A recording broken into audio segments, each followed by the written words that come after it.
Good morning, everybody. And oh man, it is a beautiful day here in Wisconsin today. Those red-winged blackbirds are back. The sun is shining. It's above freezing, so it's beauty. I think I'm going to take a minute and go over my gear that I'm going to be bringing with me on the Pacific Crest Trail this year. One of the first questions that people ask me when I talk to them about my hiking is always, what do you bring? So to answer that, every year it's a little bit different. So yeah, let's just try and make this short and sweet. So I'm going to spread everything out here in front of me and we'll go through it. First things first, the most important thing that any traveler of any type can carry is good sense. So with that, we'll proceed. So I have my ground mat down and kind of put everything on top of it.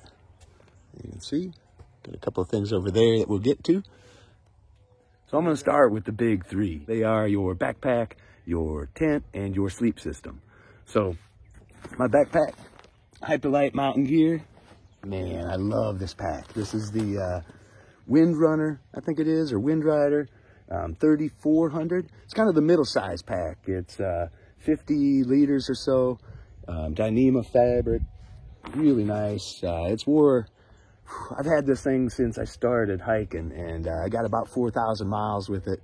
Not exactly waterproof anymore, but it's something that I can trust, and it does the job. So I'm bringing that along. Right. You can see I've had to fix it a few times, stitched it up with some couple of spots, some dental floss. Next up, got my tent. This year, got a new one. This is the Nemo Hornet Elite Osmo. It's a two-person tent. It's pretty much exactly the same as the tent that I had with me on the Appalachian Trail. And that tent, I loved it. Pretty much wore it out on that trail. So last year when I hiked the Ice Age Trail and the Sheltowee Trace, I got the cheapest tent, little one-person tent that I could from REI, and it was a trooper, man. I loved that tent. It really worked well, but it was like 4 pounds. So this thing here weighs, I think it's under 2 pounds packaged, and it'll be a little bit bigger and a whole lot lighter than the one I had last year. So I'm super happy with this. Also a whole lot more expensive, but this will be my home for the next 5 or 6 months, so it's worth every penny. Number 3 of the big 3 is my sleeping system. And what that consists of is a ground mat, sort of a mattress, if you will. You can see it's super thin. This is pretty much indestructible and very lightweight little pad. I think I got it from Mountain Laurel Designs. And it's the bare minimum. It just gives you a little bit of insulation and sort of smooths out the rough edges on the ground. But I sleep really, really well on this thing. And so I'm bringing that with me. Unfortunately, when it's cold, I do need more insulation because the ground just sucks the cold, sucks the heat right out of you. So at least until I can get rid of it probably through the Sierras, I'm going to be carrying with me the Thermarest, the Neo Air. This is an inflatable air mattress. You can see it's just that yellow one. It makes all that scrinkly noise, and they're kind of a pain in the butt. Oftentimes they leak or pop, but the insulation that this brings is really, it's needed when it's cold, and it'll be cold up in the mountains for a while. And this is the Enlightened equipment. This is my quilt. Again, I've had this for well, since I started hiking. It barely weighs anything. It's I think this is a 20 degree, maybe it's a 30, I'm not exactly sure, but it keeps me real comfortable down to about 30 degrees. And then I've got a little inflatable pillow. So I have myself a silk bag liner, and this adds 10 degrees or so to my comfort. So with this system, I can sleep very comfortably down to 20 degrees. Colder than that, then my comfort level kind of starts to fade. But I've definitely slept in colder weather than that in this gear, and it works. So that's what I'm going to be using. Moving on, let's get into clothes. Pretty much, I just don't bring a whole lot of clothes when I hike, just enough to kind of insulate me from the cold. And for the most part, I just wear a pair of shorts. I got a fresh pair this year, and a t-shirt. It's not just any old t-shirt. This is exactly the same as the one that I wore last year on the Ice Age Trail. It's from Odlo. It's a base layer So it fits kind of tight. It's not all that pretty to look at, but it sucks the sweat off of me and helps me stay dry and real comfortable. When it arrived, oh my gosh, I laid it down next to my old one that I wore. Whoa, take a look at this.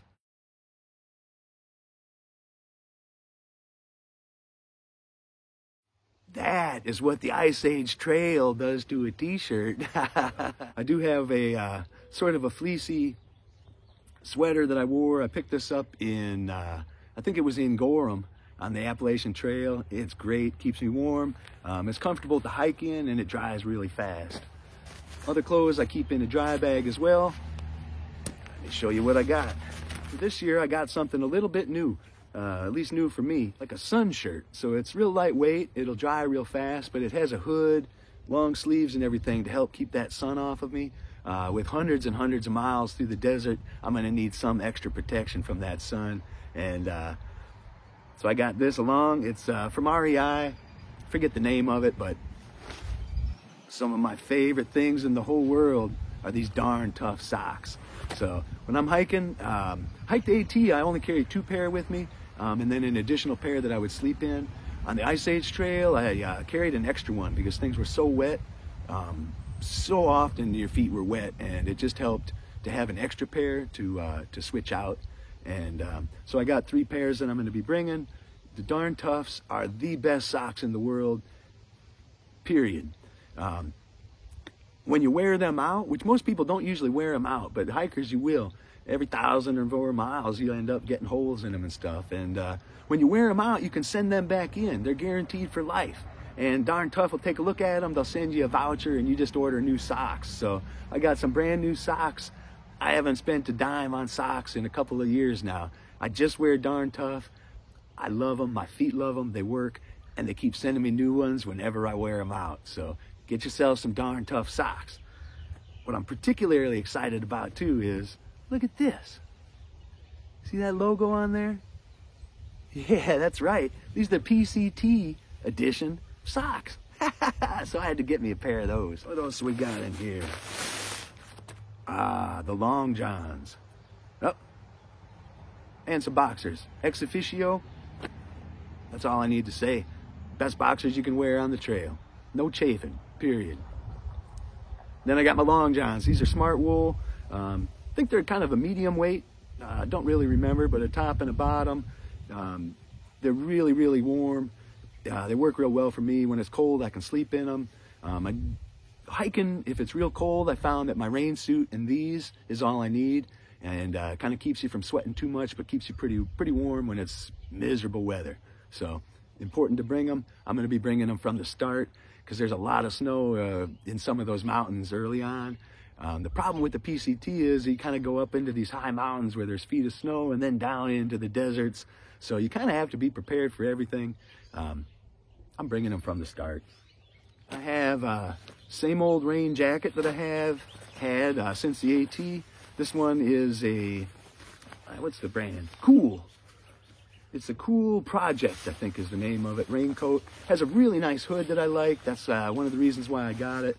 And it still holds up. It doesn't really leak. It's got a fair amount of wear on it, but working pretty good, so I'm bringing that. Got my rain pants here. I got them in Vermont, Manchester Center, I think. And I was holed up there with Lyme disease on the Appalachian Trail. There was an outfitter there. These were on the clearance rack. These are North Face Future Light or something like that. So they're pretty lightweight. They work pretty well. I think there's a little bit of leaking now in the knee areas just from running into brush and whatnot, but they still work real well. So I'm bringing those along from the start. So in addition to those clothes, there's another little bag that I carry. I've got some gloves. These are just some fingerless wool gloves. Keep my hands warm. Got my hat. Wear that. And my buff. With a head like mine, man, you need a really good hat. And for that sun, I have the old floppy hat. So nothing fancy about any of those. What else I got in here? And I got my puffy.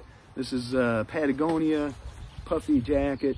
Never hiking this thing, but when it's really, really cold, it is something that I can throw on in addition. But hiking, usually you're just too warm and you don't want to sweat your stuff up. So I save this for in the evenings at camp, and then sometimes even to sleep in when it's real cold. So next up, I'm going to show you what I'm bringing for my water. Water purification is really important. I pretty much always filter my water. I use a CNOG bag. This is a 2 liter. I did pick up a 3 liter, brand new. It's exactly the same as this. Use that for collecting the water. This end comes off. Then you can screw your filter on the end and squeeze it through. And I use with that the Sawyer Squeeze. That's this here. Probably the most popular water system out there. A lot of different ways you can treat it, but that's what I use, and works real well for me. The nice thing about these bags here is when I know I'm going into a real dry stretch and have to carry a lot of water, I can fill that up and carry 3 liters of water with me. In addition to that, on this trail, I'm going to be carrying, these are 1.5 liter, like smart water bottles. Probably carry 2 of these in the desert section, which allows me to carry 6 liters of water. Probably even a little more, because I'll usually then have another, like a 20-ounce water bottle on my hip belt that I use to drink. So over 6 liters of water is more than enough for me, for one person. In some spots, you got to ration it out to make it last, but it'll be plenty to work with, and it gets real heavy fast, but you don't get far without water. I am carrying a little bottle here of this potable aqua, I guess. It's basically, it's like an iodine chemical treatment. I think there's 50 little tablets. This year, something new that I'm going to be doing is I'm not bringing my stove. At least when I start, I'm going to start this Pacific Crest Trail just cold soaking. And so I have a little Talente jar here. Been practicing up some cold soaking recipes. They're pretty tasty foods I've been making out of here, along with the old standards, I guess, ramen bombs and everything else. No need to cook, so I'm not going to be bringing any stove with me or fuel. Less that I need to worry about, less weight that I got to carry, and I'm thinking it'll work out. All of that goes into my food bag here. This is Light AF, I think. I've had this for a couple of years now. It's got a few holes in it. Rucksack here has been patched a number of times. It has a little line and a carabiner, and use that to hang up my food, keep the bears out. One of the catches here with the Pacific Crest Trail is I'm going to be going in through the Sierras, and in there you are required to have a hard-sided bear canister. I do have one here that I've had for a number of years. It's the Garcia, I think it is, Backpacker's Cache, and it is heavy. Right now I got 5 days of food in here. That's all that I could cram in here. 5 days of food. This thing weighs probably like 16 pounds or something. The bear can empty is 2 pounds. So it's like, it's way too heavy. I'm not carrying this from the start. I'm going to send it to myself at Kennedy Meadows because shortly after there is when they're required for a while. And as soon as I get past the required area for this, I'm sending this bear can back, because this is like 2 pounds. This is 2 ounces tops. So, but you need them. And basically the way it works is it's real smooth and hard-sided. Take a little coin, and you turn that, you can pop the top off, and bears can't get into it. So you just stash this in a little crevice or somewhere so that they can't roll it away when you're camping. And I don't know. I don't really like it, but it's something I've had and I use from time to time. But of all my gear, this is the least loved thing I got. I do have my Anchor battery pack. I keep that in a Ziploc bag. Since I'm flying out to San Diego, I'm not going to be able to carry this with me. They're not allowed on airplanes, so I'm going to send this to myself in Campo, or maybe even to the hotel in San Diego when I get there, just so I can have that. It's a 20,000 gigawatts or whatever it is. That'll last me. I can get about a week's worth of charges for my phone. It's a little bit bigger than most people would need if you're trying to do a lot of videos and upload stuff. You're going to need more than most people would bring. So I think like a 5 or a 10 or something like that is pretty good for most people. But the big 20,000 is what I use, and it works. So I got that along with just a little bag with some odds and ends in here.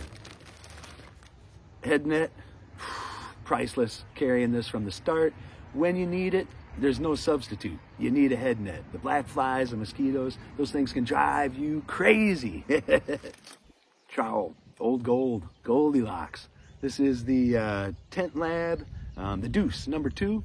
Beautiful. This thing is probably 10 different things you can do with it. It doesn't weigh, but nothing. 0.6 ounces, I think. 17 grams is what it weighs. Obviously, it's for digging cat holes, but you can use it as a tent stake or a bunch of other things. Take a look at that little square hole on the handle.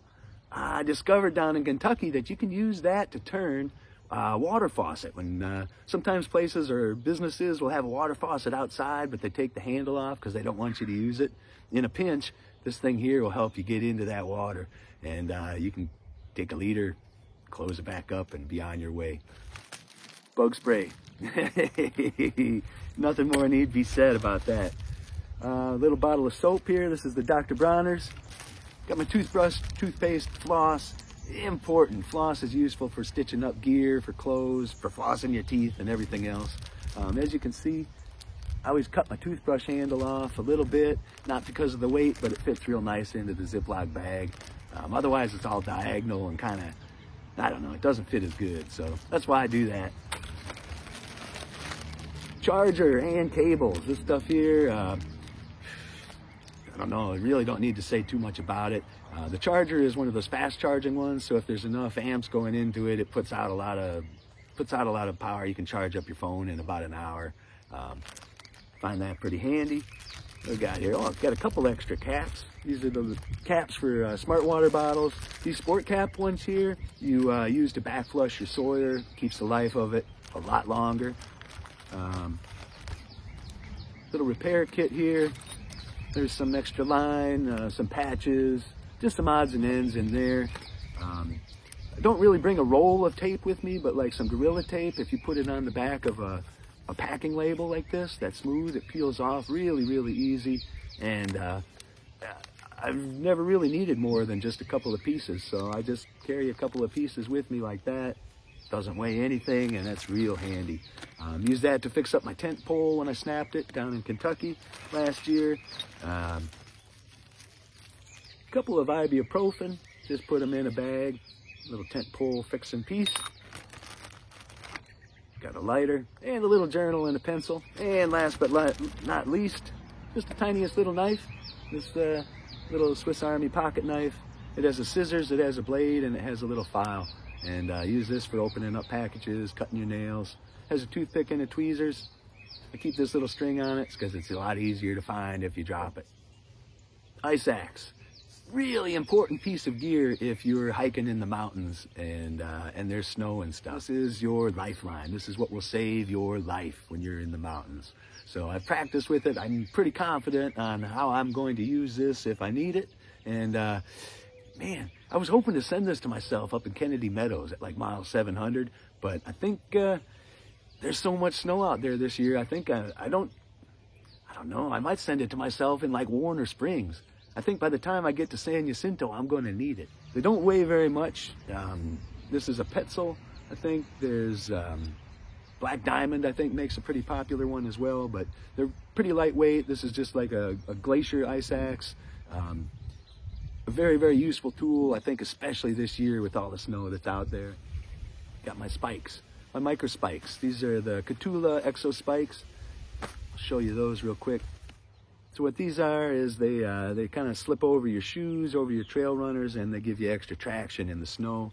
They're pretty knobby little points on there, and I think I'll be using these a lot this year. I got them last year for the Ice Age Trail because it was pretty cold when I started. I used them two times I used them. Both times I was glad I had them. They work real well. Probably get a lot more use out of them this year, though, in the mountains. So those are definitely coming along. I do have something new this year that I'd like to show you. I picked up a little hip pack, a little fanny pack, or whatever you want to call them. It's also from Hyperlite Mountain Gear. Not the coolest thing in the world, but I picked one up, and I'm pretty excited to add this to my kit this year.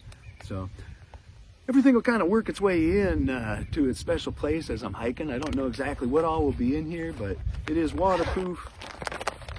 Got oh yeah, right now it has my spork in there, and my headlamp. I suppose those are pretty important things to go over. There's a little black diamond, I think it was, headlamp, and just a titanium long sport. Altogether, I think all of my gear here weighs about 15 or 16 pounds. That includes all of the cold weather stuff, the extra air mattress, the sweater and all that. It's just what I need. It's the stuff that I know and I love, and it works for me. So if you have any questions about my gear, if there's something that you feel I need to bring, please let me know down below. And I guess I hope that answers the questions, what I'm bringing. Till the next one, happy hiking, everybody.